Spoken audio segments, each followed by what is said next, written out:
989 on two. Ready?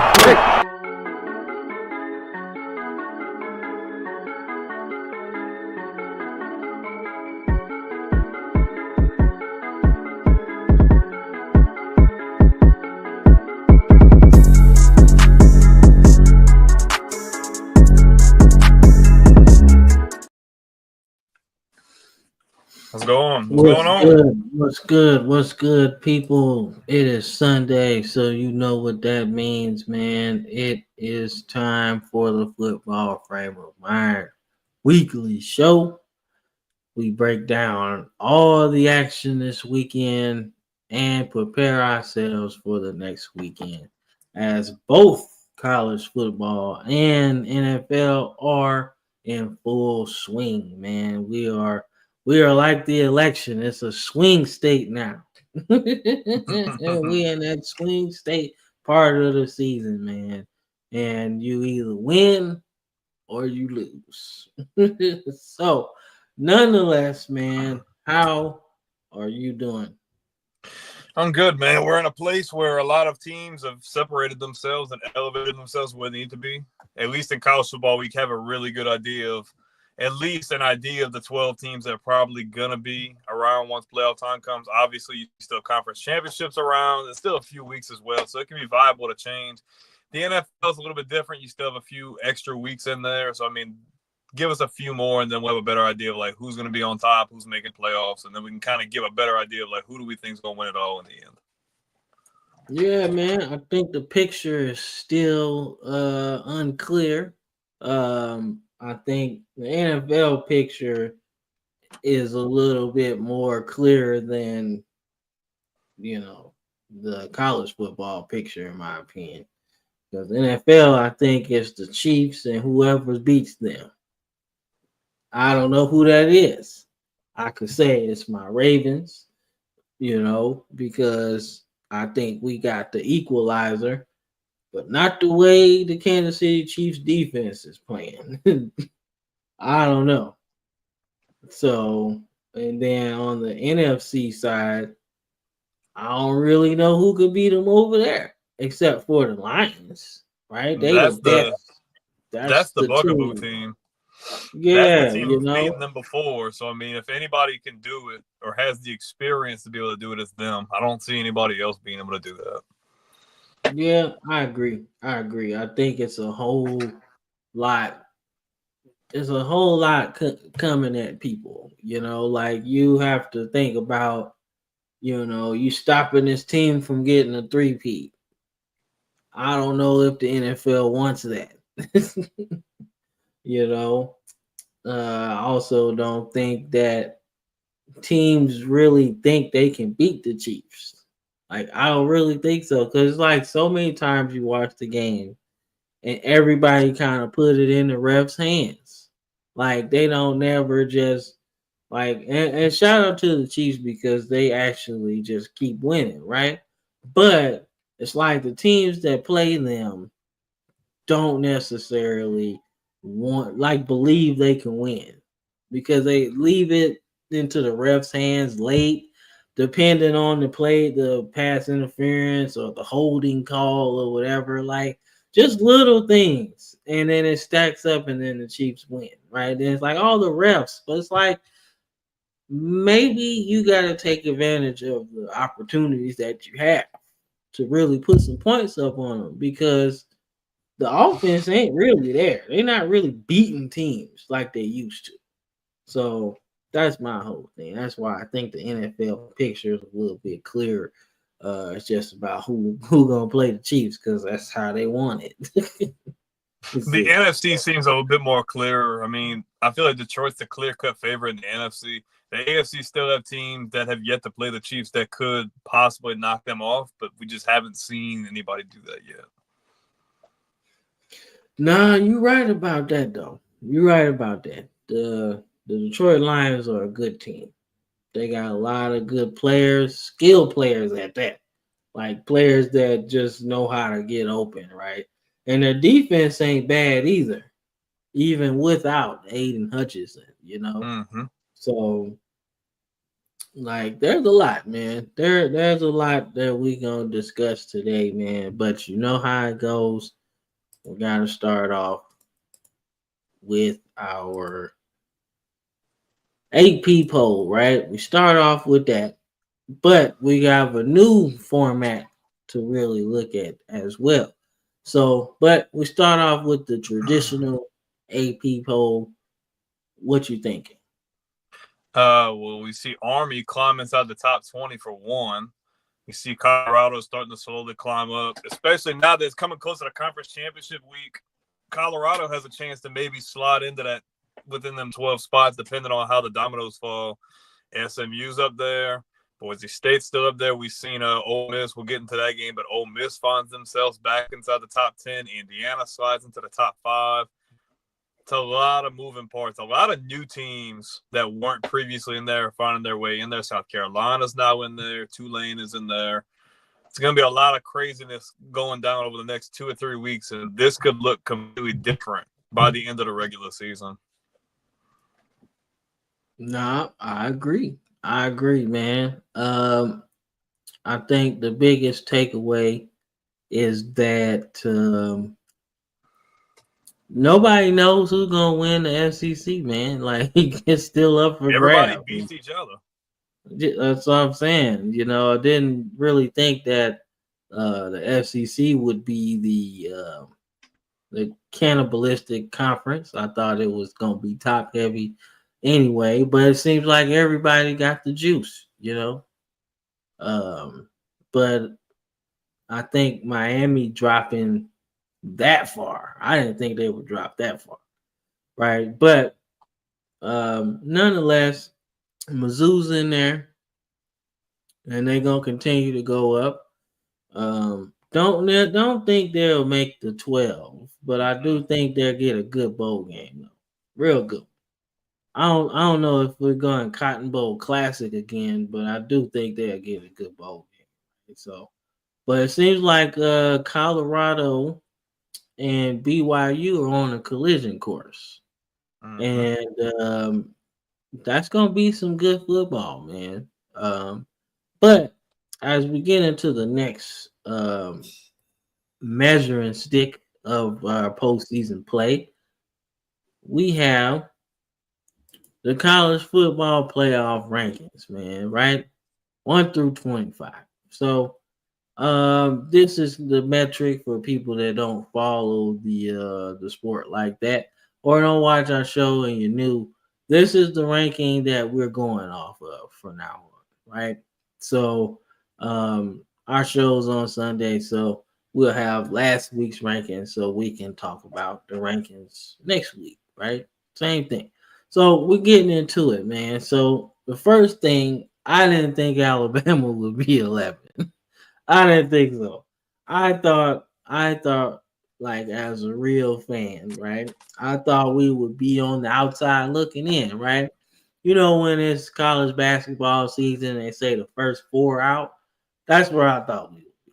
Because I'm like, yo, we ain't look good at all, right?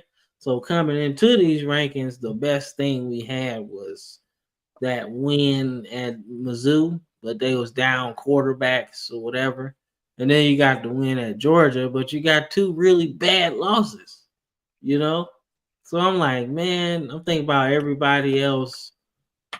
And I'm like, man, there's some really other teams that have a better shot than us.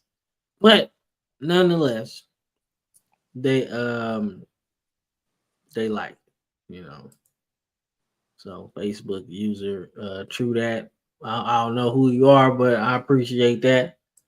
And then College Sports Villains getting us some viewership, so we appreciate it. Much appreciated. So, but what you think about the rankings, man? Obviously, as we get into the show, we'll talk about the things that have changed.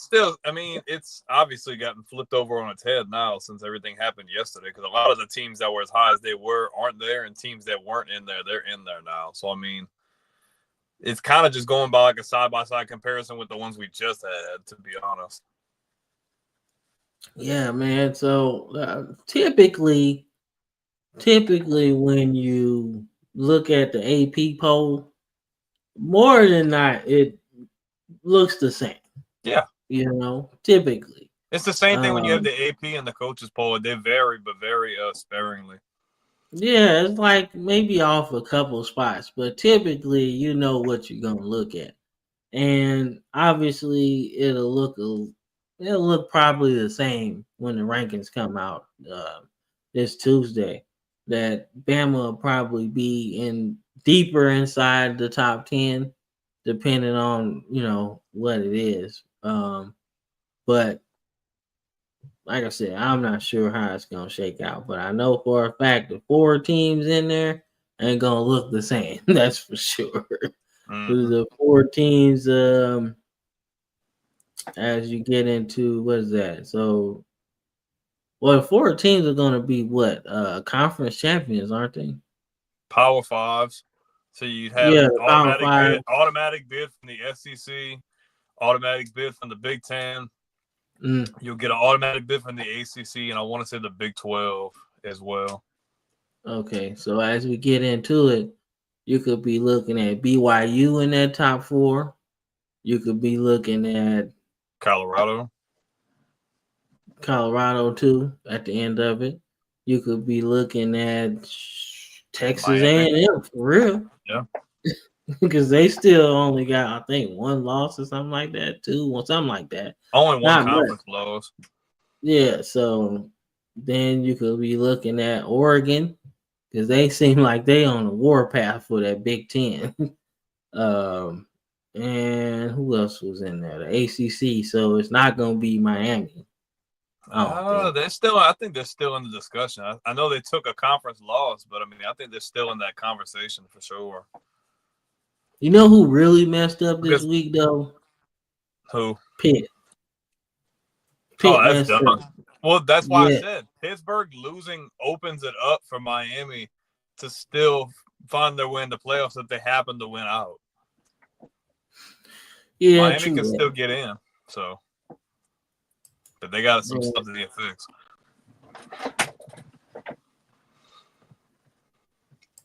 All right. Speaking of Miami, man. So Miami takes the L to the Georgia Tech Yellow Jackets.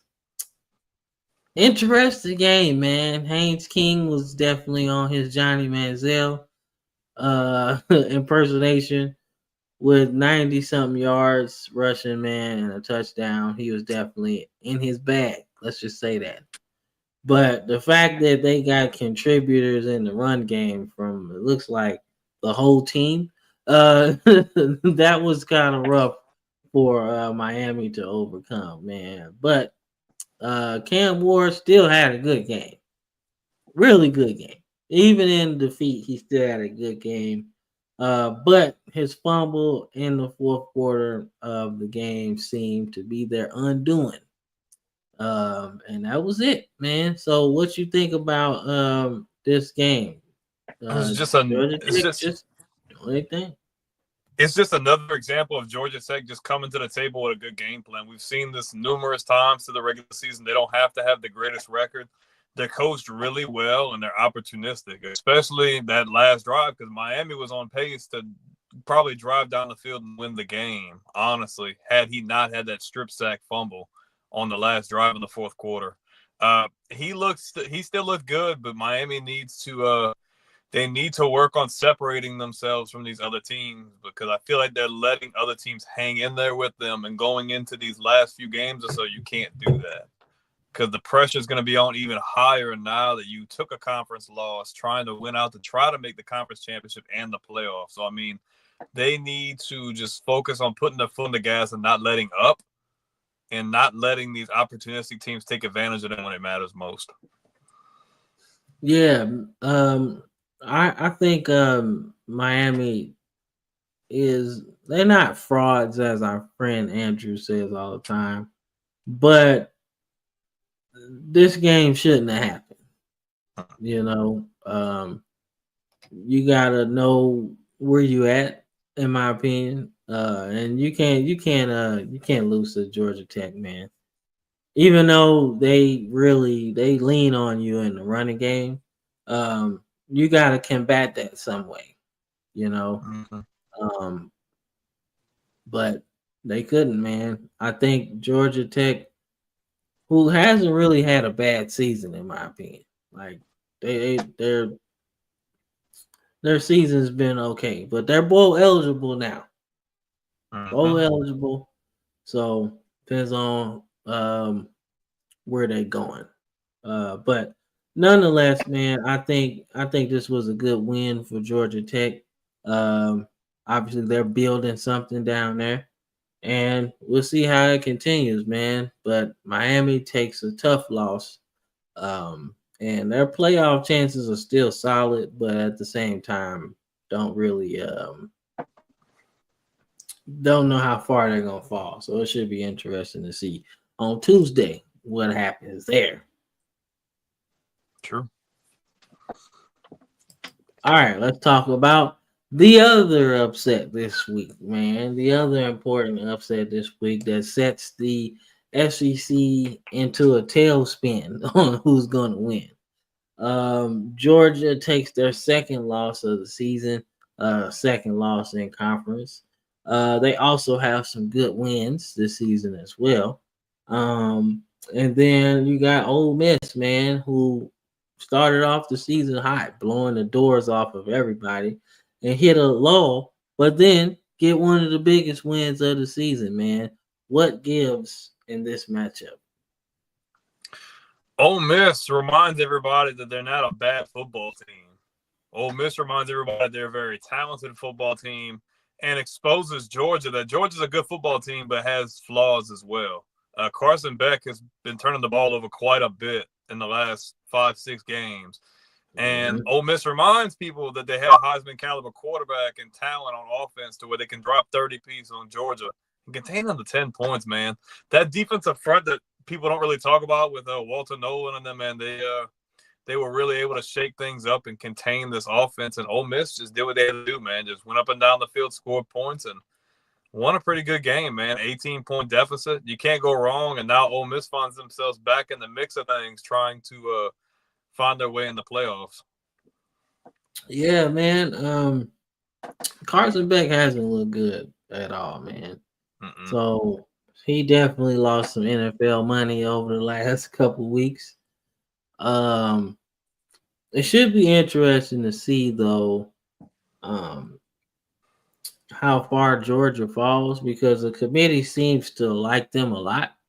At 3 anyway.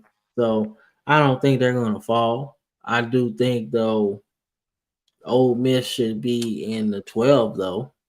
I think that's a team. They're probably gonna sit there at like 6, 7, maybe. I would think.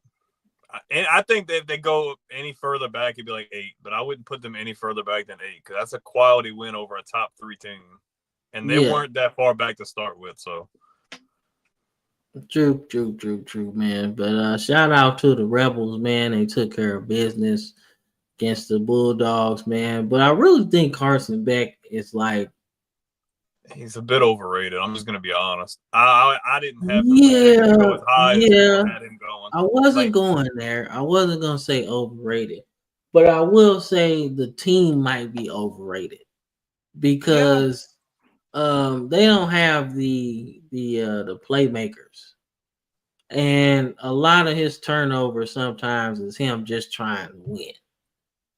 Now, is that a good thing or a bad thing in terms of NFL draft status? I don't really know because in the NFL you be trying to win games too, and even the best quarterbacks throw interceptions, you know. So it should be interesting to see what happens there. But I do think they're a little overrated, but they're so well coached that it just don't matter, you know. You can make up for lack of talent with good coaching. Yeah, exactly. So they'll be all right. I still probably won't want to play them in the playoffs, though. That's for sure. No, that's a different playoffs. Anything goes. Yeah, that's not somewhere I want to be playing. So, but as we move on into the action this weekend, man. All right, let's talk about the elephant in the room. Literally, roll damn tide, Alabama goes into the vaunted Death Valley environment at night and comes out with a substantial victory. Okay. Um, let's get your take on the game first. Let's do that. So I'll give credit where it's due. They came with a really good game plan, implemented the run, limited having the pass. He made really good decisions throwing the ball, but they did really good up front, moving and opening holes for him to run through. But I'm gonna address everything else. They got outcoached for one. That's the first thing. The fact that we are in like week 11 and you still can't run the ball, all of these things go hand in hand. Poor coaching. You can't run the ball, so you're putting your quarterback in instances where he's having to throw a lot of times when he should not have to be throwing so much. The pass blocking wasn't the absolute greatest last night. So your quarterback's feeling pressure from one, having to throw so much, two, from getting rocked around quite a bit. Making horrible decisions, man. Like, yeah, there's instances where you need to throw the ball and win, but he was throwing it into double and triple coverage. There was like one or two of those interceptions that I feel like were right. He Christmas wrapped them and delivered them right through you guys. I think it was horrible. And a lot of people are going to rag on the defense. This is my thing. Yes, you gave up almost 200 yards rushing to one guy, but when you're on the field consistently all game, you're winded. You're not able to keep up with that speed and athleticism, especially when they're opening holes so fast. Your offense, it had 6 points until the fourth quarter. Your defense was winded the entire game. It's hard to contain a mobile quarterback when you're on the field so much. It's hard to be able to make plays when you can't get there fast enough. So, yes, a lot of people are going to put the blame on the defense. I don't put it solely on them. I put the blame on one, coaching, and two, inability on offense to be able to score points when the opportunities are given to you. They got the ball within scoring position numerous times and just couldn't finish drives, turning the ball over, leaving points on the board, leaving your defense out the drive to get ran on all night. This is solely on coaching and offense. I don't blame the defense at all. Well, I'm going to tell you what I saw from the other side. All right. From the other side, I seen us just like, all right, enough of this plan. We got something with the run game, And over the season, we ain't really stick with it. We was like running, but we weren't creative with it in a sense. It was just like, okay, we'll do the read option here. We'll try to do a stretch play here. But it's like we were creative in how we ran the ball against you guys, I seen some traps. I seen some dives, man, with some pulling. I seen a lot of ran with Williams and then Kendrick Law. So there was some creativity in it. It wasn't just run the ball here. And then I think when you are creative with it, you start to kind of make the defense a little on edge about what's going to happen to them. And that's why they got hit with the run with Milroe so bad, because we had a lot of movement, we had a lot of creativity, and that's really what opened up the run game, in my opinion. The fact that it was raining in this game also affected, I think, both offenses. It's just that when you guys ran the ball, it wasn't creative in a sense. Nope. It's like you kind of handed the ball to Durham, right? And he did good, by the way. It wasn't necessarily him. Probably should have handed it off to him a lot more, honestly, because he hit us for some runs as well. So, but I think they was trying to like pass the ball a lot. And I'm like, yo, the weather dictates this ain't happening today. So you gotta like, yo, let's just take some time off the clock and just try to do what it do, man. But this loss, it's a good win, obviously. I think it would have meant a lot more towards Alabama in their rankings if y'all had won the week before. But because y'all dropped that game, now it's like just the top 25 matchup. It's not really as impactful as it was. And I think it was for a playoff spot. Honestly, it was for that, which made it kind of more exciting. But at the same time, it lost its luster because now one team's out. But had y'all won that game, I think y'all would still have a path to get in. Yeah, but If you're not they, getting them with 3 losses. It's not happening. yeah. It takes some chaos to get in there with 3. It takes some chaos. You need everybody to lose games. Yeah. And your losses have to be good losses. They can't be crap losses. Yeah. So but there are issues that have to be addressed, like offensive play calling, making bad reads, not taking advantage of opportunities when they're presented in front of you. Like that's bad problems that need to be fixed. Being that you are one-dimensional on offense really holds you back and puts your quarterback and your offense in places they don't need to be in. I'll tell you one problem that I see is the quarterback. Like every team that Brian Kelly's has had a dual threat quarterback. When they were at their best, any team, pick one. Notre Dame, LSU. I even go back to Central Michigan. Did he coach there? I think so. I think he coached there. Or Cincinnati too, right? Everywhere he was, he had a mobile quarterback when they had success. Everett Golson, Ian Book, he could scoop, he could run a little bit. Let's see. Who else they had good success with, man? Obviously, Jaden Daniels, right? So every year that he's had success deep into the postseason, he's had a mobile quarterback, man. Garrett Nussmeier is a cool quarterback, man. He's a really talented guy. But for what they're trying to do and how Brian Kelly runs offense, you need somebody that can scoop. I don't know what kind of injuries. I don't know what kind of injuries that Nussmeier has, but he wasn't looking comfortable all game, in my opinion. Like, and then if you can't run away, you're in trouble. You just gonna be sitting there.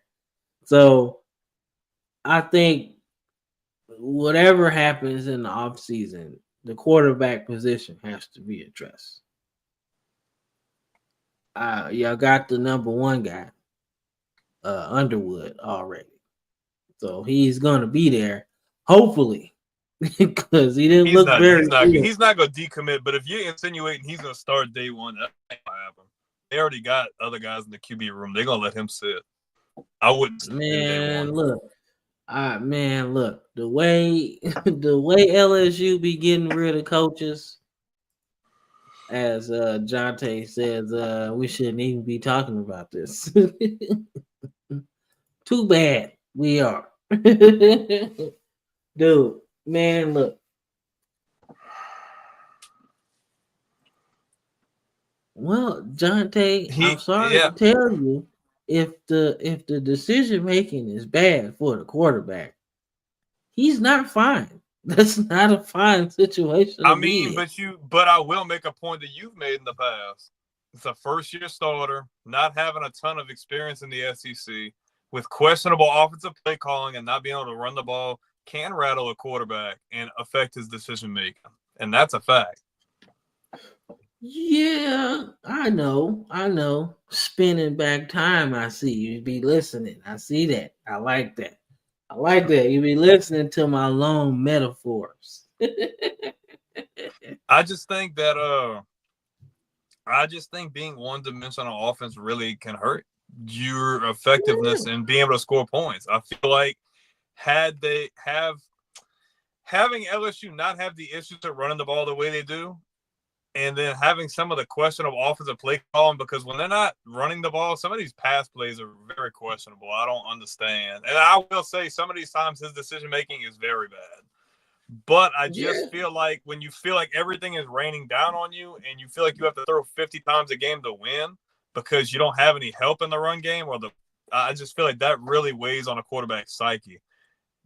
Also meaning you really don't have the experience playing against these harder teams either. And being in that, like, I just think there's a lot of moving parts. And I think he's probably still your quarterback going into next year. And if he's not, I don't necessarily think they go with Underwood. They still have Colin Hurley coming in. They still have Ricky Collins. They have 4- and 5-star guys on the roster already. I don't think you need to thrust a true freshman out there unless it's like completely necessary. Well, here's my thing. Like I said earlier, if those guys can't affect the game running the ball at least a little bit, like we ain't even talking about like Daniels, right? But we are talking like Joe Burrow. Like it's a reason why y'all was so good at 19.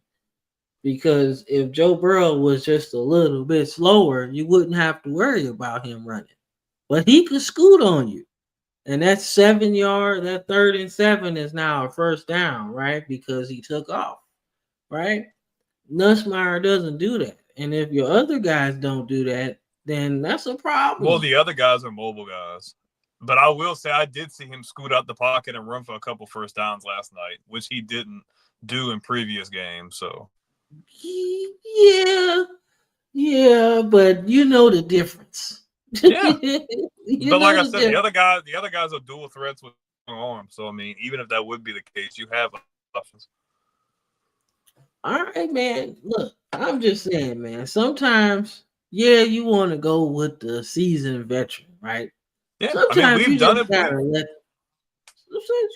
We've gone with the option, but he's done that before. Because you had a guy 2 years ago, Miles Brennan, who was the guy who was going to get the nod, and you brought in a transfer quarterback in Jaden Daniels, and he ended up winning the starting job. So I mean, it's not like he hasn't done that before. Yeah, that's an option too. That's an option too, man.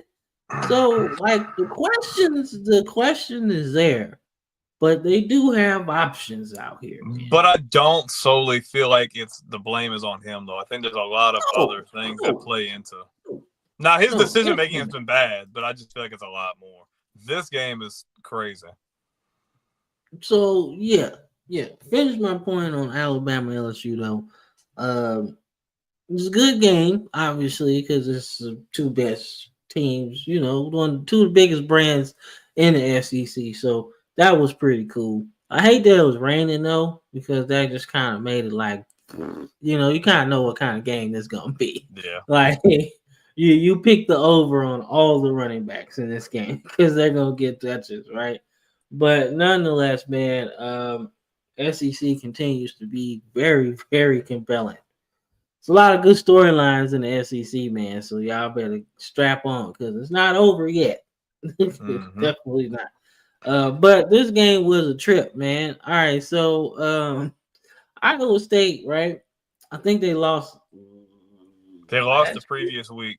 They got stunned last week at Texas Tech. Yeah, so they lost last week, which was shocking, right? Because it's like, oh man, look, Iowa State, they still at the top of the Big 12, right? Life comes at you fast sometimes, and now they've lost 2 straight games, right? Kansas looking like preseason Kansas. Yeah, right. They were looking good, man. Like I said, man, Kansas, they got a lot of work to do to try to get bowl eligible. But this was a good start. They got to win out, I would say, to get to bowl eligible, unless their academics are good and they get in at 5 and 7. But the normal way is 6 and 6. So, but Daniels looked good. His decision making was top notch, no turnovers. But they ran the ball in this game. And that was it, man. Like Iowa State trying to make that comeback late, man, but they dug way too big a hole early, man. And I'm not sure who Iowa State's quarterback is, but he ain't Purdy. Let's just say that. Mm-hmm. So tough loss because Iowa State before this was in the playoffs. They was number 11, I believe. So now they're just like out. out. So unless chaos happens in the Big 12 and then they sneak in as the conference champion, but yeah, this was tough, man. But the bigger story here to me is the fact that this is two coaches that should have left when they had the opportunity.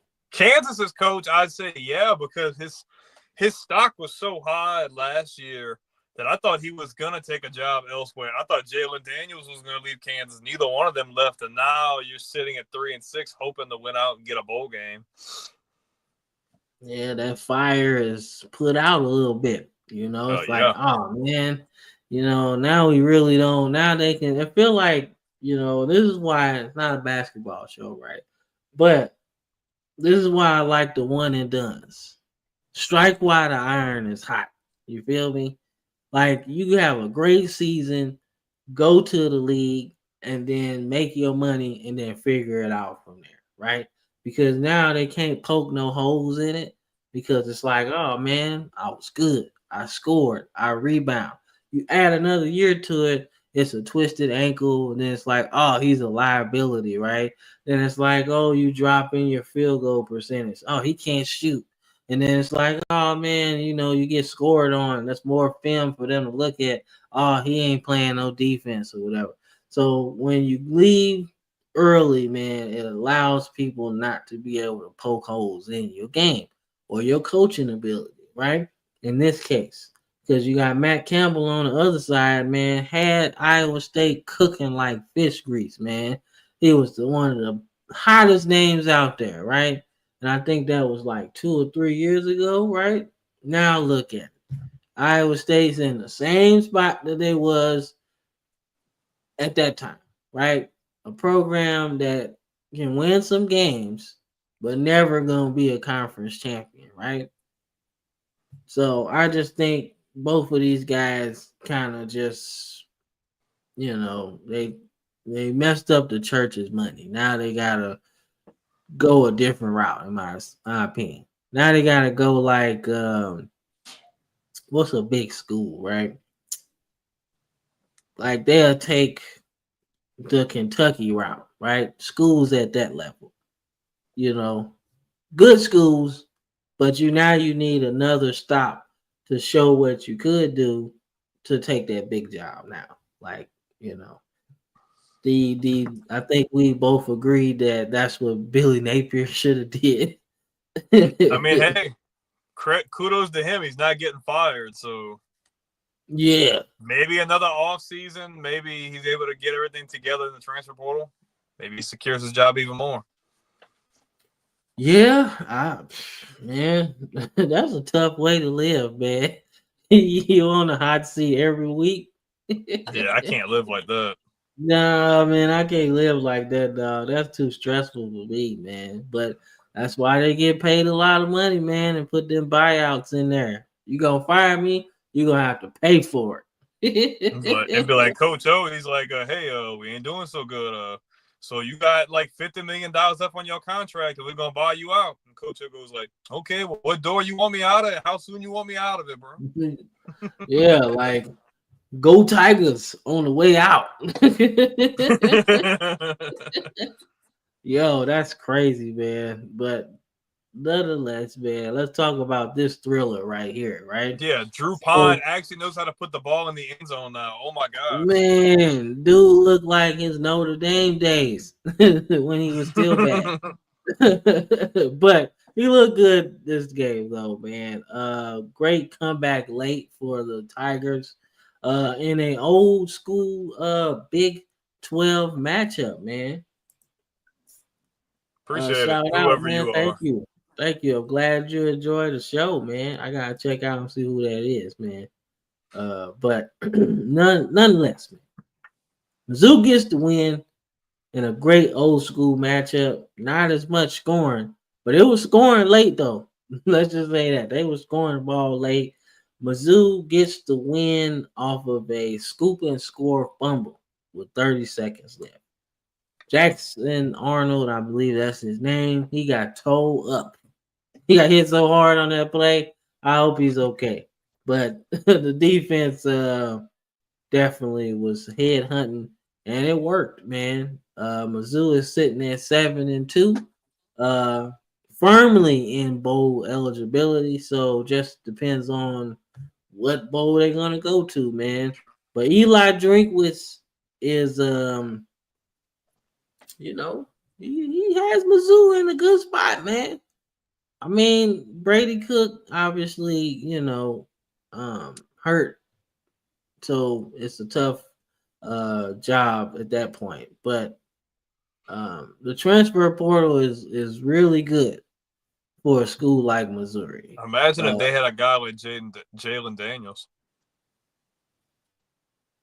Just saying, Yeah. had he transferred in like this past season. Yeah, man, that would have been a big move, man. But the bigger thing is look at Oklahoma's conference record. And who was ready for the move? Because it ain't looking like they were ready for that move. But truthfully, though, we knew that.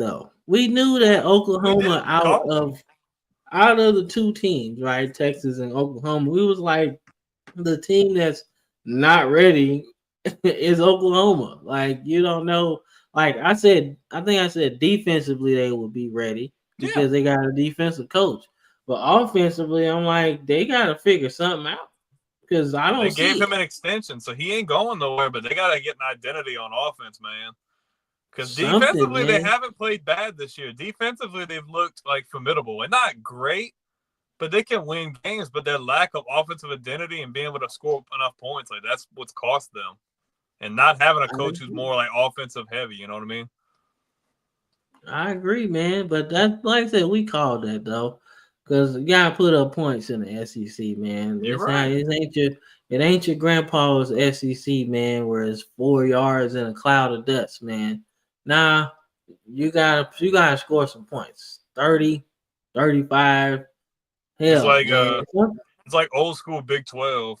Not necessarily the style of offense, but the fact that you need to score 30, 40 points a game to make sure you win. Yeah, man. Like once you let Mizzou in there, that was a wrap. Everybody started playing that offense like that.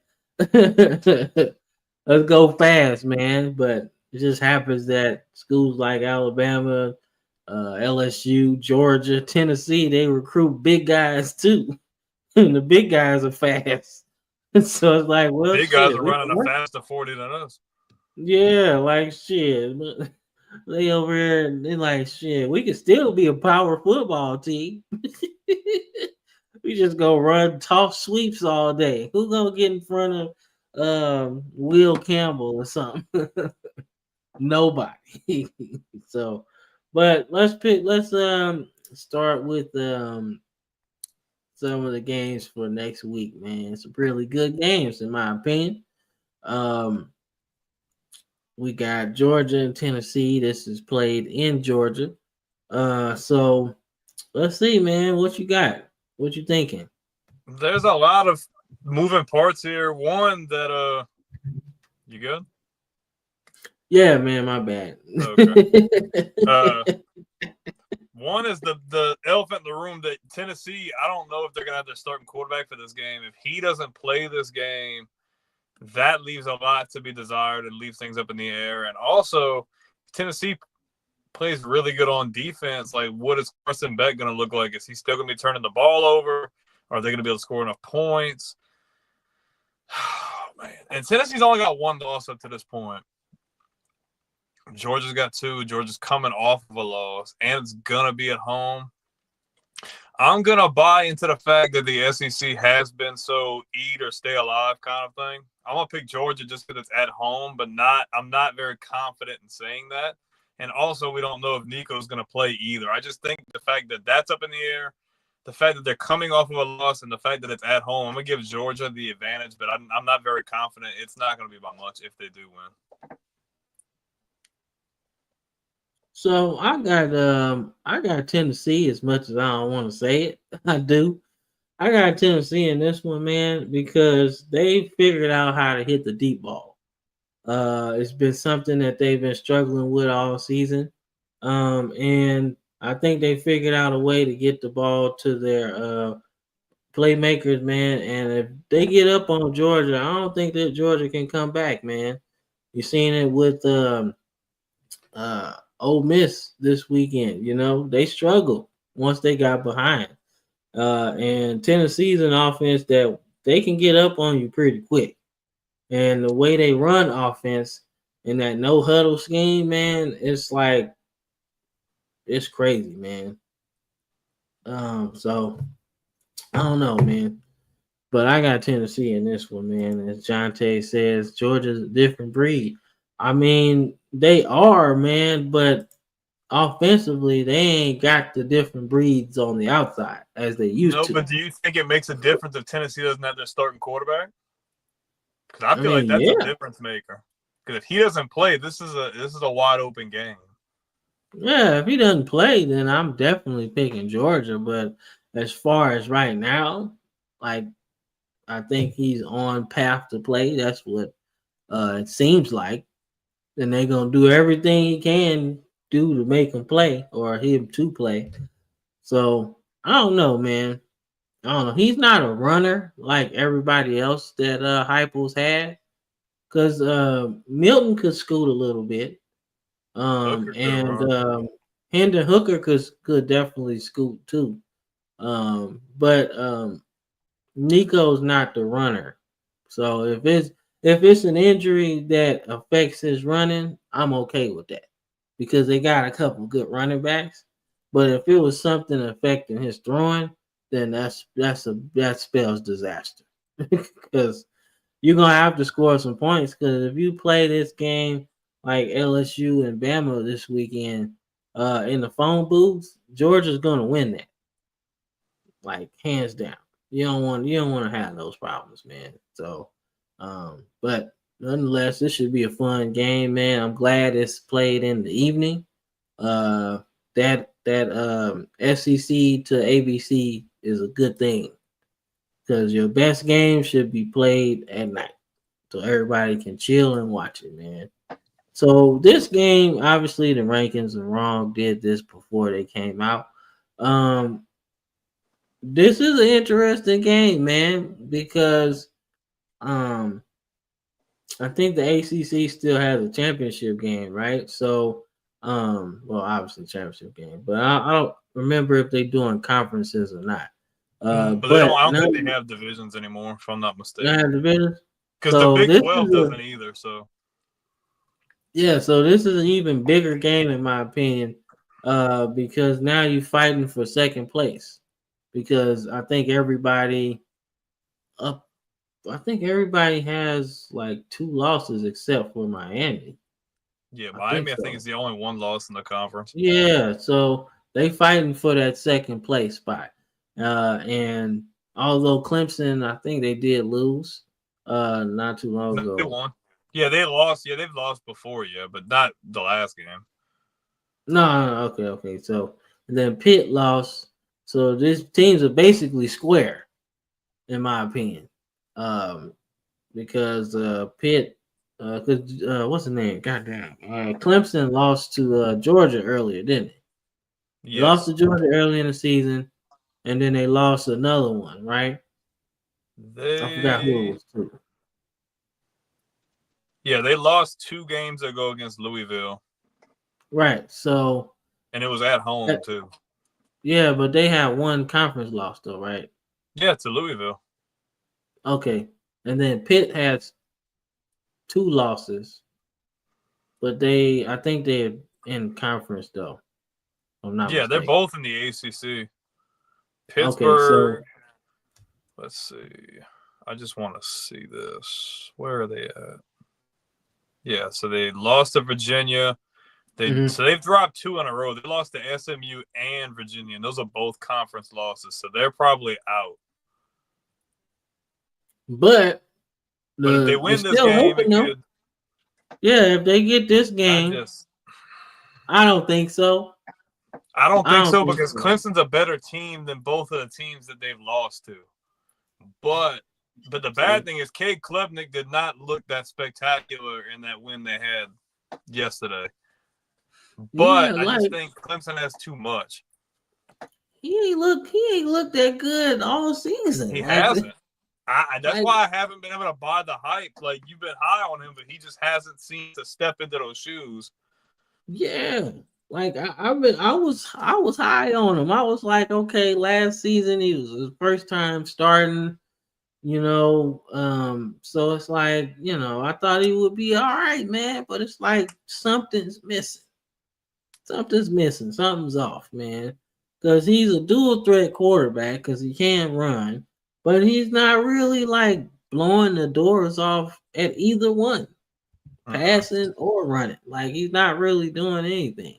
Like, I don't know, man. Dabo got to go get somebody out the transfer portal. He got to stop being old and cantankerous. Okay?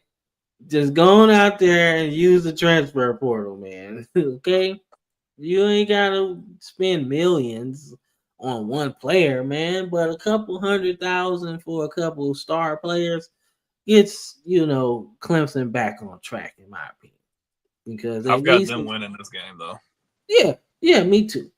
Nonetheless, I don't think they're gonna win. But Eli Holstein, a Alabama disciple, he looks good with Pitt though, so he gonna make this game fun to watch. That's for sure. He been good all season. Him and dude from Syracuse, McCord, he been pretty good too. So they made them some NFL money. So they gonna be probably second or third day picks, but they're gonna be all right, man. So this was gonna be fun. All right, so Utah has been an up and down season, obviously, because their quarterback Cam Rising got hurt, who should be getting his 9th year of eligibility. He really loves college.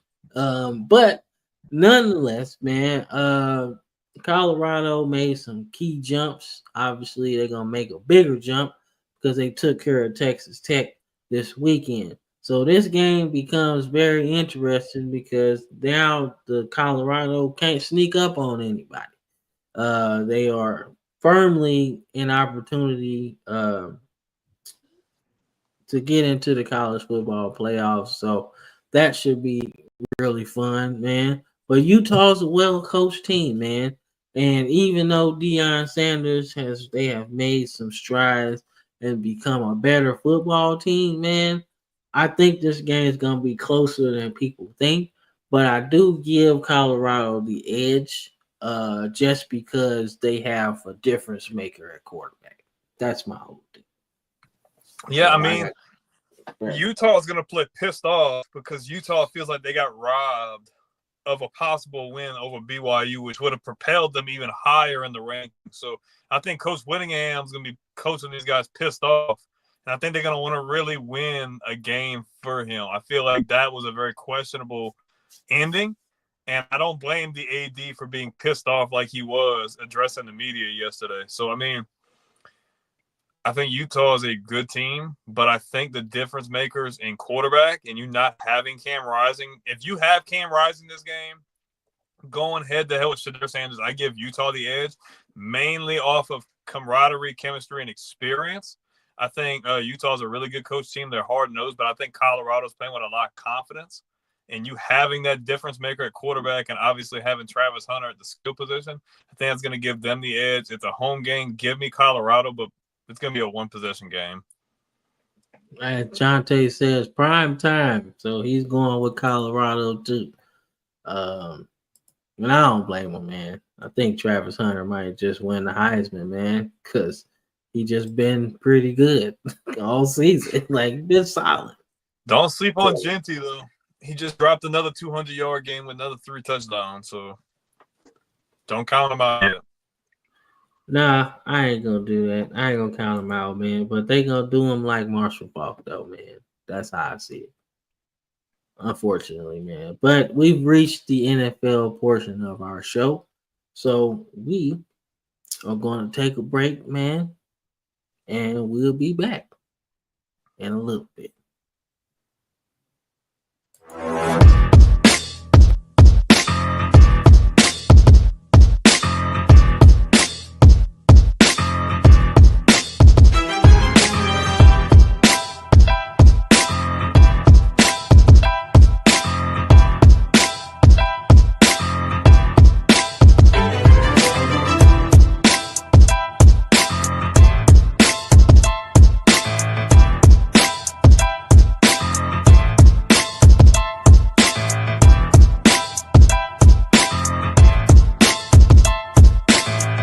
Hey man, I don't care. I'm on this Darnold train. I'm riding with Darnold. You riding with the Oh, Vikings? I'm riding with the Vikings, man. Oh man. I'm Woo, riding bro. with the Vikings, Man, you was man. talking. Hey, you was talking about taking a bath on the Kool-Aid earlier with the Falcons. Nah, you done definitely got submerged. You know I gotta run the commercial, man, because the Darnold train doesn't stop, man. It just takes some Pit breaks. stops.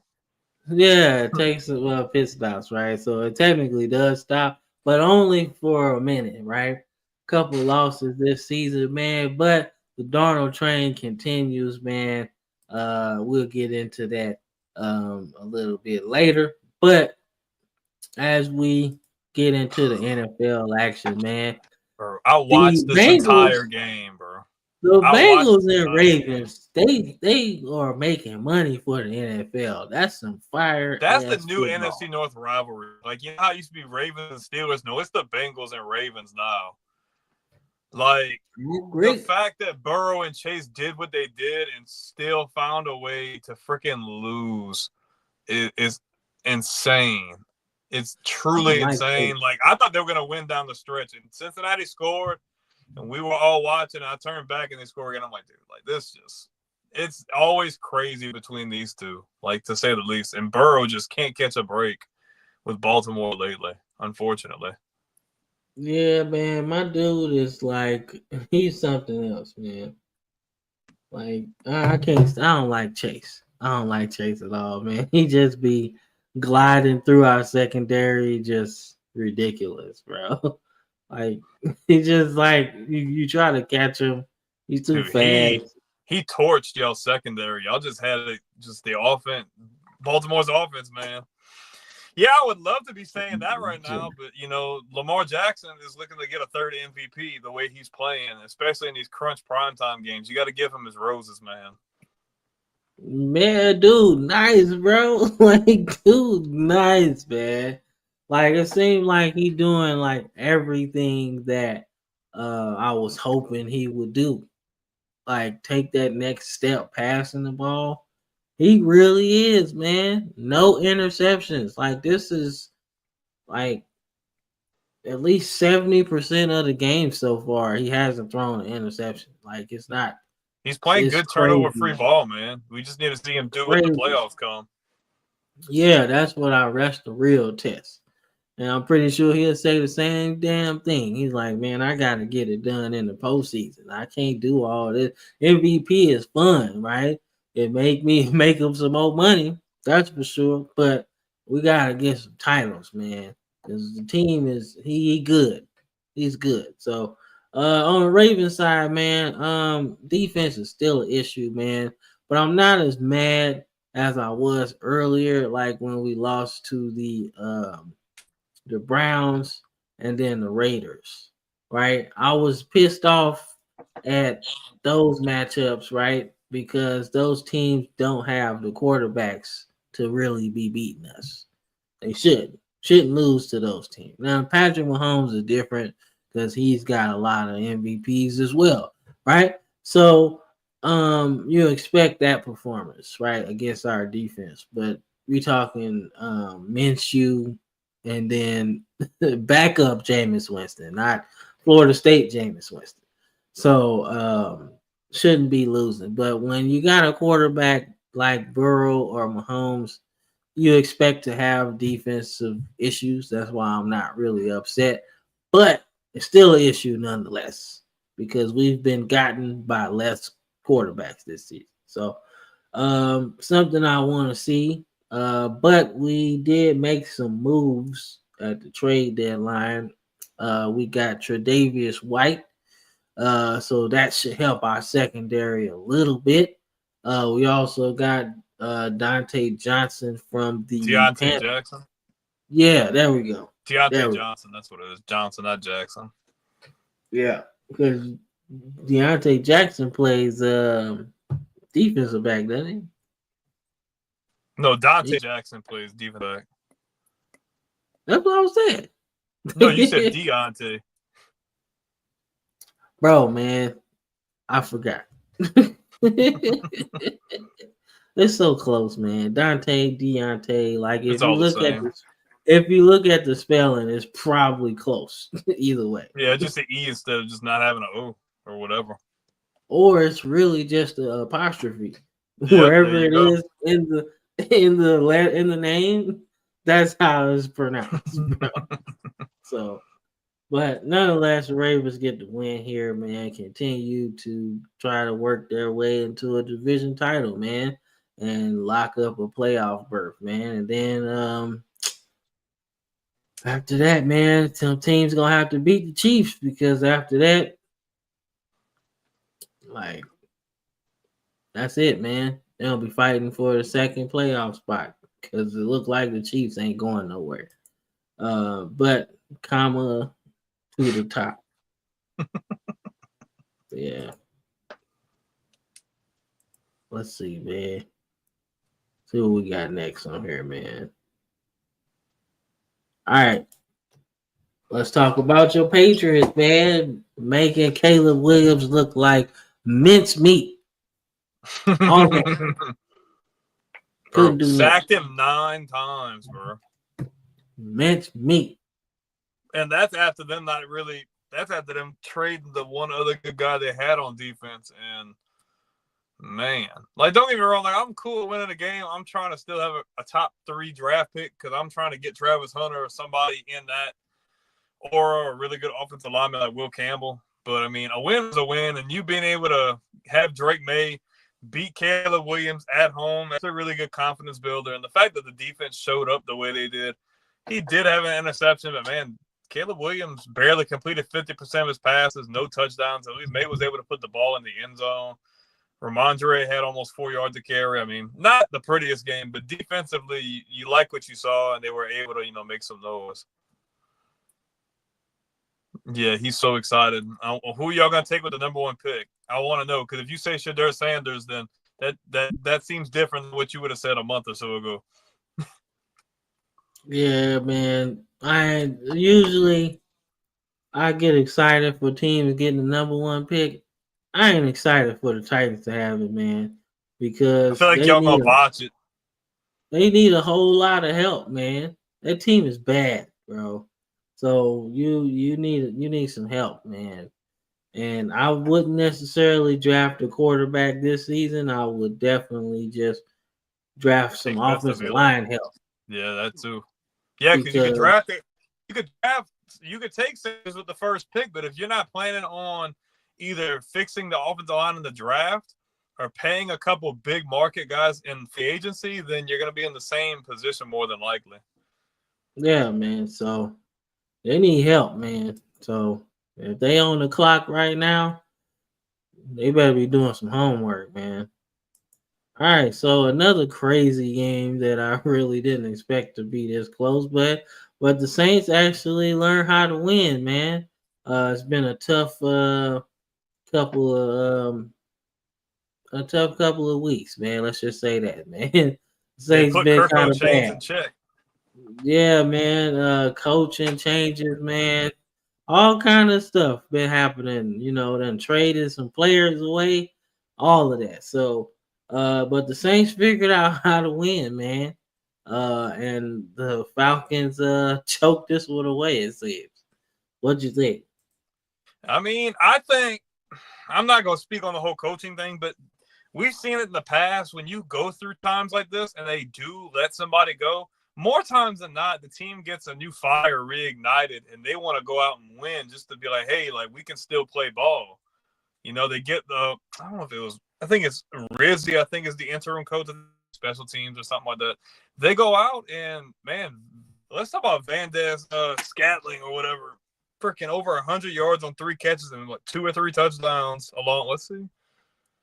Is it there? Yeah, 3 catches for 109 and 2 touchdowns. I seen the one card through from the 45 and just threw it right over the top into the end zone. This is a good confidence builder, man. You dropped 7 in a row after starting of the season 2-0. I think it's a good culture change to get Dennis Allen out of there. Personally, I think they need to fire the general manager as well because he's horrible. But nonetheless, I mean, this is a really good divisional win. New Orleans is not going to be in the playoffs. But the fact that Atlanta dropped a divisional game to the Saints sucks for them. But New Orleans gets a good confidence builder, and they didn't look horrible, man. They got a good win. Great, man. Chris says, of course, that his offensive linemen are the highest rated on the team, but I'm waiting for them it to look doesn't like matter, highest. bro. I'm waiting for them to look highest rated on the field because Like it doesn't matter, Chris. Like your team's still bad, bro. Y'all still need help, a lot of it. So, like, even though you got the first round pick, man, still need some help, dog. They said how the how they Falcons choke choking away away with the Saints. because the Falcons are choke artists, bro. Because Like, the Falcons, because this shouldn't have been a game. Because the Falcons are playing with a lot of fire and then playing with a lot of confidence and winning games the way they should be. New Orleans shouldn't have been in this game. But the fact that they got rid of their head coach, they were playing with a lot more confidence, and Atlanta just didn't do what they needed to do. Kirk Cousins couldn't put the ball in the end zone. They couldn't do anything outside of Bijan Robinson running for 100 yards. Like, that's a good thing. But when Kirk Cousins isn't throwing the ball like he has been and putting the ball in the end zone, your offense is like it's going to hurt your team because, you know, y'all score a lot from that pass game. yeah, but nonetheless, the Saints got some confidence going into the next game. Finally, after taking some losses, man. So we'll see. As Chris says, JC Latham. Like, I know JC Latham. He went to Alabama. He was pretty good. Yeah, I understand that. But you still got 4 other linemen, dog. Still got 4 more. So, like, you still need some help, man. And even if they don't have to take a quarterback. If they get the number 1 pick, they don't have to do that. It's a pretty deep quarterback class. Like, they have good options outside of just like the 2 like main guys in Sanders and Ward. They have other good guys coming out. Yeah, so like I said, I don't know, man. I don't know. They just need lot of help. A lot of help, man. And the quarterback's not gonna help that, man. Y'all got to worry about the 2nd and 3rd and 4th round making those guys impact players. Because if you can change the whole Titans organization with this draft alone. You got the one, you're gonna have the one, right? More than likely. So if you get a player that can impact the game day 1 already, that's good. But that 2nd round pick got to be just as good as the first one. And then you go down from there. Now you got 4 or 5 players that can impact the season next year. That's how you really change the culture, man. It ain't about drafting no quarterback. They need a culture change, man. That's all. But for real, if we want to get into the Titans' problems, they really should have drafted a better quarterback when Tannehill was there. That's when you really should have went after a playmaker. But it's hard to do that when you go to the AFC title game. You know what I'm saying? Twice. So there you go, man. Like, you need more than receivers, though. I mean, you do need weapons. Don't get me wrong, but you need to protect him. Yeah, like if you got 2 tackles, then the inside is soft. You know, you got 2 high-rated tackles, then your guards and centers are bad. Even if you drafted Sanders, even if you drafted Cam Ward, if he got pressure coming up the middle, he's never gonna. Your receivers that you draft in the 2nd, 3rd, and 4th round are never gonna see the ball because he'll get sacked all the time. You know. Like you can say that. You can say that they've given up the most fewest sacks. Okay, the past 5 weeks is one thing, but there's been more than 5 weeks in the season. That's statistics that are hyperinflated. Let's look at the complete body of work. There's been more than 5 weeks in the season so far. Yeah, the past. Now you might be thinking that you're trending in the right direction, maybe. But they have games up to play, and they had games before those 5 weeks. So just look at the whole body of work. Yeah, like and look long term too. Just because you have success, the bigger picture is you can give up the least sacks, but how many games have y'all won? Like that's the root of what we're talking about here with the Titans, right? You can give up, that's a positive, but you're still losing games, which makes our point even bigger and more important because y'all need more help. You need some defensive help. You got to stop somebody first. So, that's my whole thing. The Titans have just lost their way. They used to be one of the best teams in the league, though. All right, man. So, as I mentioned before, the Darnold train continues, even with an ugly win like this. I think the Darnold train's losing some lug nuts, bro. I might start to lose the tires, bro. Hey, 3 picks ain't good. Chill on the Darnold train, bro. Chill. It ain't lost no lug nuts, man. Mac Jones, he was good for y'all, man. Why y'all get rid of Mac Jones? Mac Jones is ass. This is why y'all got rid of Mac Jones? Yes. This is why we had the number 2 pick right there. Hey, why y'all do Mac Jones like that, man? He's a Pro Bowler. Whatever. I don't even dignify that. Bro, he's a Pro Bowler. You can't do Mac Jones like that. Anybody can go to the Pro Bowl nowadays. It don't mean nothing. Yeah, don't nobody play in the Pro Bowl anyway, bro. It's not a game, man. When they took it out of Hawaii and they changed everything, it's not meaning anything. So that statistic is null and void to me. Yeah, bro. Yeah, they're ugly, bro. That was an ugly game, dog. That was an ugly game. Hey, that's wild, though, man. Like, the Jaguars and the Titans are really bad. They're going to be fighting for 1 and 2 in the draft, bro. Jacksonville's looking like if they continue to fall like they do, Doug Peterson might be on the way out again. I'd hate to see it. And that's crazy because they literally just fired a coach before him. Yeah, Doug Marrone. And then the coach before him. There's no continuity. But it's not even just on Peterson though. You tied up all that money into Trevor Lawrence. That was a horrible decision. That was not smart. Like I like Trevor Lawrence's game. You shouldn't have gave him all that money. You should have waited another year and then went out and got some better guys to block for said quarterback. So said quarterback doesn't have to run everywhere and get knocked out the game and hurt. And now you got freaking Mac Jones playing, and he ain't worth a damn either. Stop slandering Mac Jones, man. He's from Alabama. It's okay. 19 LSU would beat Mac Jones and 20 Alabama. It's okay. No, it would not. Yeah, stop that, bro. Yeah, stop that. I don't know why. See, you get me started with this argument, man. Cause y'all forget that Tua was on one leg, bro. He was on one leg, bro. Now, it's okay. Now, that was a precursor to his NFL career because he is injury prone. But he still was on one leg in that game. I think if he didn't have that damn ankle surgery, 2 weeks before that game, I think he would have been all right, man. I think it would have went a different way. Not saying that we would have won, but I think it would have been interesting. We could have got to overtime. And after that, anything's possible. But yeah, ask Texas A&M. Hey man, look.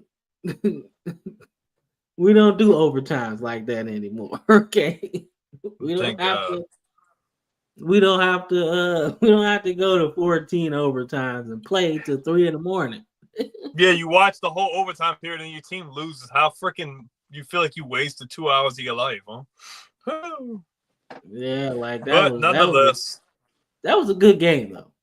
That was a good game. Was. You just gotta finish. But then they thought y'all won and gave the dude the Gatorade bath, and then it didn't count. So I did another play, and then the other team wins. I'm like, yo, is that what we doing? That's wild. Chris says the difference. But Mac Jones is a hurt quarterback right now, bro. He was literally drafted in the first round. Jacksonville has a lot more issues. Like you saying, without Lawrence is the Jaguars' best chance to win. The problem is Lawrence doesn't have protection. Yeah, man, look at them Lawrence run can do totals. more than That Mac shit Jones ass. can do on any given Sunday. Bro, when Mac Jones is your second leading rusher, that's a problem. Okay, Anytime when he's getting rushing yards is probably a problem. bro, like in positive rushing yards too. Like this is like your second highest rusher of the game, and he got a touchdown. That's a problem. Okay, that's a bigger problem. What's Okay, worse is that he has more yards than Tank Bigsby, which was like their leading rusher all year. So yeah. Yeah, see what I'm saying? So yeah, there's an issue. There's an issue with the Jaguars, man. So I don't know, man. It's kind of weird. It's kind of weird though. Like Tony Khan got AEW, right? And it's like now the Jaguars suck. Like, bro, like don't be trying to take away the damn wrestling company because the Jaguars suck. Okay, it's not the wrestlers' fault. Okay. Stretch too thin. Yeah, you should have some of them wrestlers playing on the Jaguars. This ain't the Bill Goldberg days anymore. Yeah, you're right. You need about 15 Bill Goldbergs right now. That'll help the Jaguars because Bill Goldberg was playing. Bill Goldberg was actually a pretty cool football player, though. He was. But nonetheless, man, the Darnold train continues, man. And TJ Hawkinson had a good game, like 70 receiving yards, man. And they get some depth out there running back room, man. To have all of this rushing is pretty good, man. Yeah. Yeah, y'all need a few Ron Simmonses on the Titans. Ron Simmons nice too. Yeah, man. He finished like second in the Heisman, bro. Like, dude was balling in the Damn, exactly. All right, man. So this game was pretty good, man. Tampa Bay was looking good at first, man. Now they struggling. They have 4-6, man. But they're losing close games, though. Yeah, man. Well, Purdy clout today, man. He put on a show. And you guys see him. There's like a weird back and forth with the long snapper and Deebo Samuel or something like that. So that was kind of interesting, like a little rift between those two position groups is not really what you see on television, right? But the 49ers get the win here, man, and Christian McCaffrey makes his return, man. So what you thinking about that? Well, one is good. They got him back involved. That'll definitely give the offense a bit more of relief. It was cool to see Jawan Jennings get almost 100 yards receiving. I mean, I think the 49ers are trying to put everything together now. I mean, now they get back over 500 and are trying to find their way to the playoffs. There's another team in this division who is looking like they have a chance to win the division, and we predicted them to be at the bottom of said division, and that's the Cardinals. So, I mean, the NFC West is still open for grabs, but the fact that you get McCaffrey back at this point in the season is definitely a positive for them. I think they have a lot to build off of. Tampa Bay needs to – yeah, he hasn't played the absolute greatest either. So Tampa Bay does have some things they need to fix, and they need to work on finishing out games, especially losing these close games, man. That really sucks, especially when you have a roster that come playoff time, you can play with almost anybody besides like 2 or 3 of the top teams. I think Tampa's a good team, but they need to fix some things. And Chris says, Mike Evans, yes,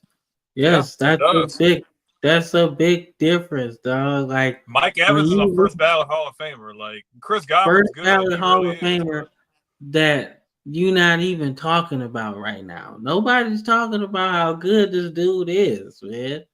He's had 1,000 yards every season he's been in the league, and he might miss 1,000 this year, right? Unless he comes back at a time. But to be in the league almost 10 years? Over 10 years. He's been in the league since like 2012 or so.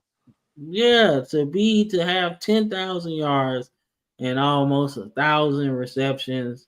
and almost 100 touchdowns. If he passed that already, that's crazy. With different quarterbacks throughout the time he's Different been there. Like quarterbacks, guys from like various Mike different Glennon, levels. Jameis Winston, Tom Brady, Baker Mayfield. Like it's been quite a few different quarterbacks there. So Yeah, big difference. Big difference, man. Big difference. So, but nonetheless, the 49ers get the win there, man. But they ain't even look impressive though.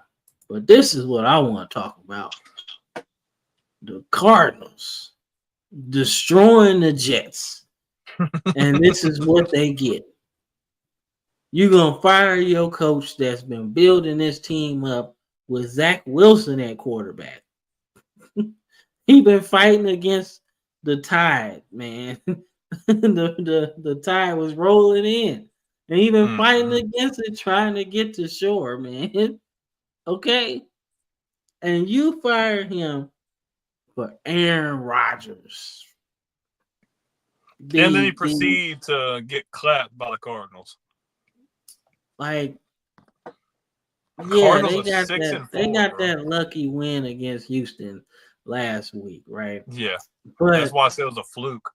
But I'm like, yo, I told y'all on the show, I told y'all on what's that, Andrew's show, that it doesn't matter. This is gonna be a mutiny. It's a mutiny happening in this team right now. Like it looks like, oh, it's all happy and roses because we got the win last week. Nah, bro. There's people on that defense that ain't happy about what went on with the coach. It's a mutiny going on. Yeah, And the fact that the offense ain't doing nothing. They're not doing nothing to help it's the gonna defense. blow over at some point. We're gonna see this on the field, and it's gonna show how much is going on in that locker room, man. Because I know if I'm the defense and my coach is coaching me specifically, the head coach, I feel some kind of way that dude got fired when Aaron Rodgers came along. And he was supposed to be the difference maker. You know? So he's not at all. And then you trade some valuable assets to get his homie, basically, Adams. And that ain't doing nothing. And that ain't doing shit. Why? Because the problem was Aaron Rodgers all along. But I feel like that solidified our point. When they traded for Adams. Yeah, I think they are, man. I think they saying fuck this shit. That like them going to get Adams, I feel like solidified our point in the fact that he wanted to deny that he had absolutely nothing to do with that. The fact that they turned right around and got him exactly who he would have wanted solidified to me that you're still a prima donna. You want to try to be the freaking GM. You want to do this and that, and just because you don't like this coach or whatever, you put your 2 cents in, and obviously the owner and the GM are like, oh, yeah, we got Aaron Rodgers. We got to listen to what he says. Like, no. And you see, like, they had a fluke win last week. That's why I wasn't that high on Houston losing that game because I knew they were still a good team. And then they turn around and get blown out by Arizona. That isn't as good as what their record is. They played good football, but they're not a good 6-4 team. And you turn around and lay a goose egg pretty damn near and get blown up almost 30 points. Like, this is bad. This is concerning. Yeah, man. That defense got to be doing a mutiny on the field because Kyler Murray was 22 of 24. That's what I'm saying. Completion percentage was really good. So, his QB rating was a 126. And he only got sacked one time, bro. Now, don't get me wrong. He is like a little toddler out there running around, and he's hard to catch, all right? But you still can get some pressure. Although that sack they got on him, though, that one sack was nasty, bro. He got toe up on. He got a blind side, and nobody said, look out. He just got toe up. Helmet went flying and everything. But Cardinals get the win, man. So as we wind down the show, man, this is the last part. We should pick our games for the next week, man. And let's see what we got here, man. I got the I got let's see, man. Do I got the Eagles or the Commanders in this one, man? That's a tough one, man. I'm gonna go with the Eagles, man.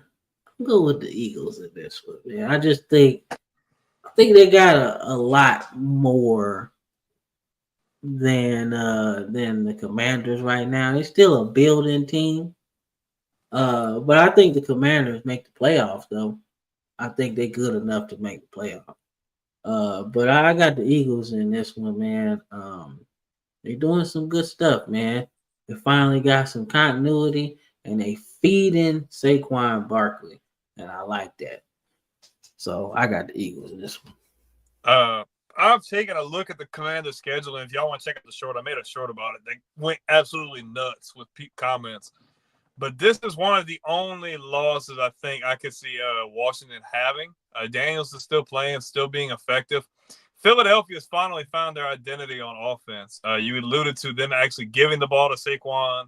They're limiting Jalen Hurts' passing attempts, which is obviously going to help them play more evenly. And they're just letting him cook. They're letting Hurts cook, and they are letting Barkley eat. So I think Washington will put up a really good fight. But the fact that it's in Philly and the fact that the Eagles' offense is playing on all cylinders, I feel like I've got the Eagles winning this one as well. Yeah, man. I just think I don't like that coach though, man. I don't like Nick Sirianni. Yeah, I don't like him. He do too much. If Prima Donna was a head coach, he's that, bro. So he's the Aaron Rodgers of coaching. Yeah, he do too much, man. I can't stand him. All right, man. So you still there, Chris? Nah, I think he gone, man. Give me the Darnold train. If you still because here, the Darnold train is running through Nashville. We're gonna help y'all get that number one pick, bro. Vikings all day. Vikings all day, and the Darnold train continues.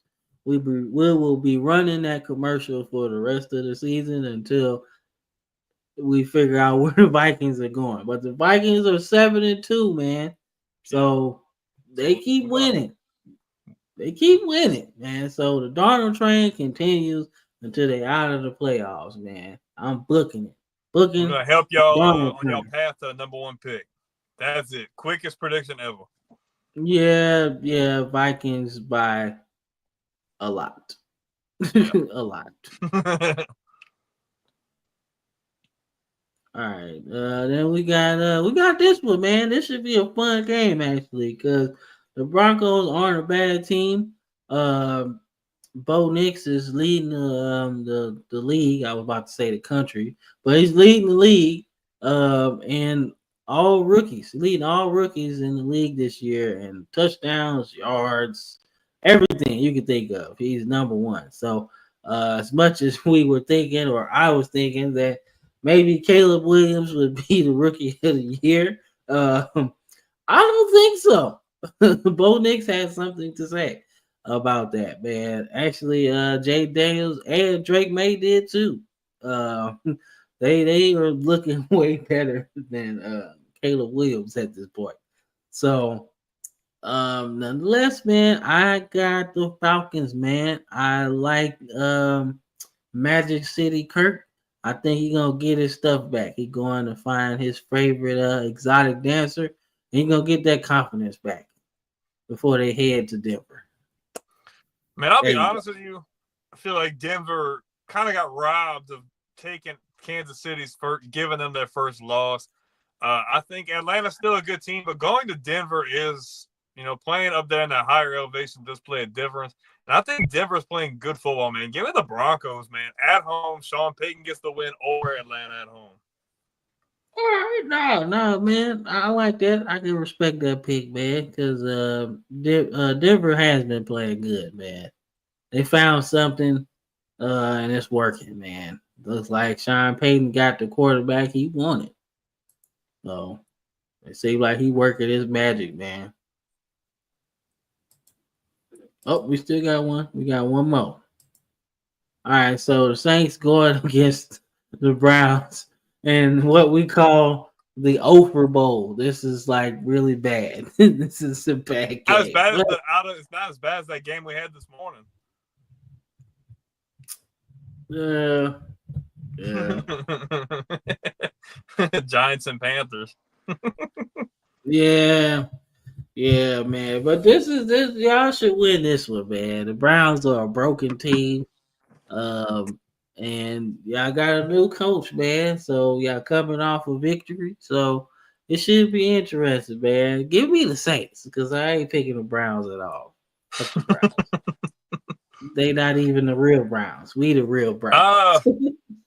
I mean,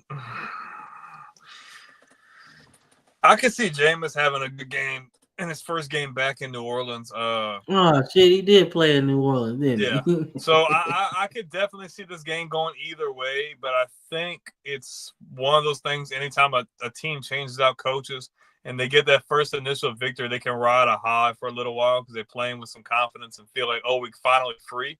So I'm gonna pick the Saints, but it's not by much. I think they still they get the win, but not convincingly. I agree, man. It's gonna be an ugly ass game, but hopefully the Saints can send the fans home happy with a win and not let Jameis eat them W's again because we don't need that.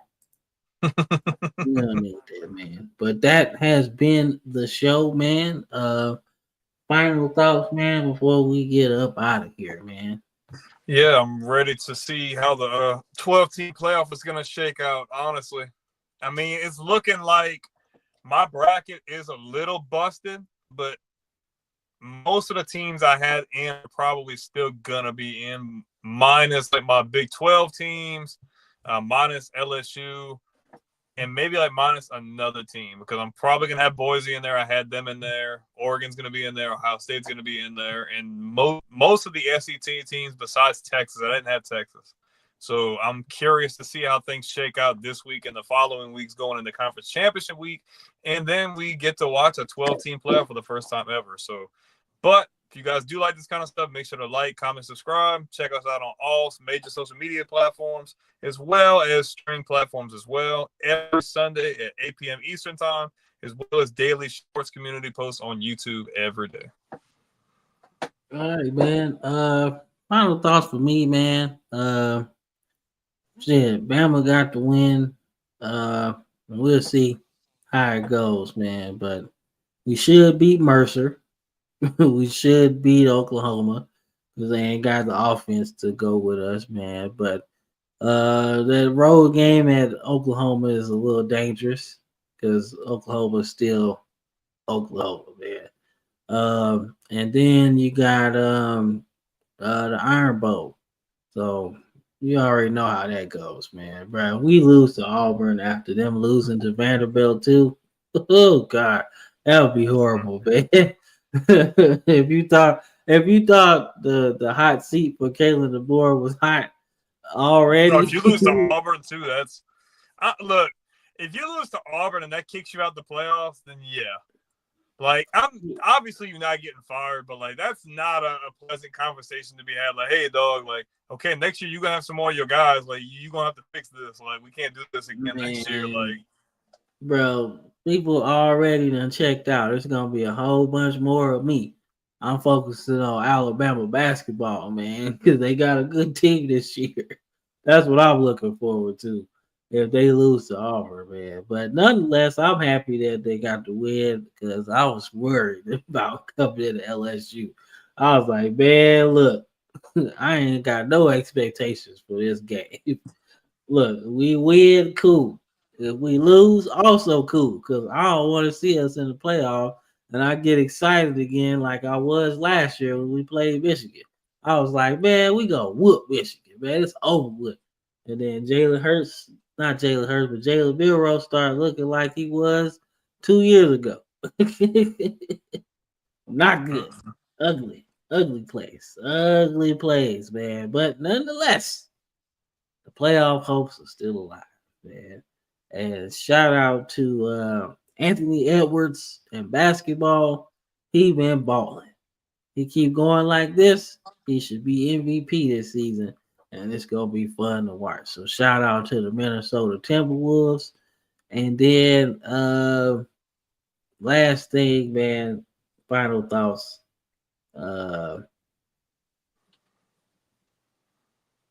Kobe Bryant is the GOAT. That's all I'm saying. Peace out. Peace out, y'all, man. Thank y'all for watching, man. And keep it going. Keep it going. Keep the support. We love it. And we're going to keep growing, man. So see y'all next Sunday. This has been the Football Frame of Mind weekly show. Peace. Peace. All right. We leaving now. We leaving now. Bye.